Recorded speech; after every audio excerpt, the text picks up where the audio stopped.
Реформи има, но условот за уставните измени мора да се спроведе за земјата да продолжи по евроинтегративниот пат, порача известувачот во Европскиот парламент Томас Вајц, презентирајќи го годишниот извештај за Македонија.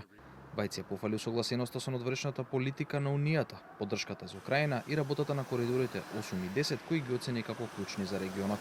Сепак нагласи дека има многу работа се уште во делот на владењето на правото, транспарентноста и слободата на медиумите. Изрази надежда дека годината нема да биде изборна за, како што кажа, да не се загуби фокусот на реформите и ја повика владата да ги спроведе врските на патот кон членство.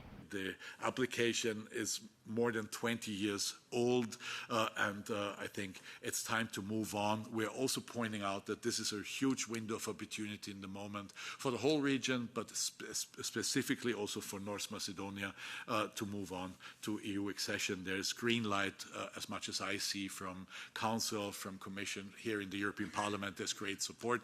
На дебатата која се разви во Комитетот за надворешни работи во Европскиот парламент, дел од европратениците упатија поддршка за земјава и оценија дека вината за застојот во евроинтеграциите не може да се гледа само во Македонија, туку и во институциите на самата Унија. What's not in the report is the causes for the lack of progress on the side of the Macedonians, but also, and that's my third point, the Council. Because the Council bears a big responsibility for not providing a credible enlargement perspective.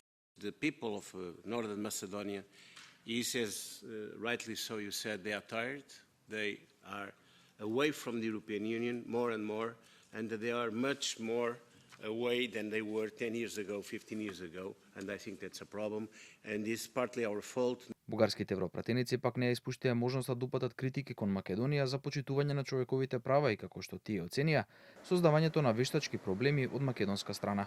Иако воопшто не беше тема на дебатата, тие отфрлија идејата за асоцијативно членство во Европската унија без право на глас, која се разгледува во Брисел. Мога да се соглася и с изказаните мненија, че хората в Северна Македонија чакаха многу, чакаха достатъчно, но и вероятно са изморени, да, но пък политическият елит не изглежда никак изморен и много упорито отказва да изпълнява поетите ангажименти. В това темпо, за съжаление, казвам го с голямо съжаление, преговорният процес може да продължи не 20 години, а още 120. Идеите за прилагане на някакво компромисно, непълноценно или непълноправно членство, които се чуват от някои кръгове в Скопие, са напълно неприемливи и несъстоятелни. Управляващите залагат на политическа поляризация, създавайки изкуствени проблеми, свързани с така наречения идентитет, и за този параван те спъват напредъка по преговорния процес.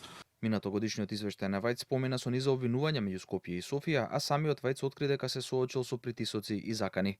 Во првичниот документ беше нагласено признавањето на македонскиот јазик и идентитет, кој потоа заедно со амандманите од бугарските европратеници кои бараа пред нив да стои придавката современ, како компромисно решение беа избришани од финалниот текст.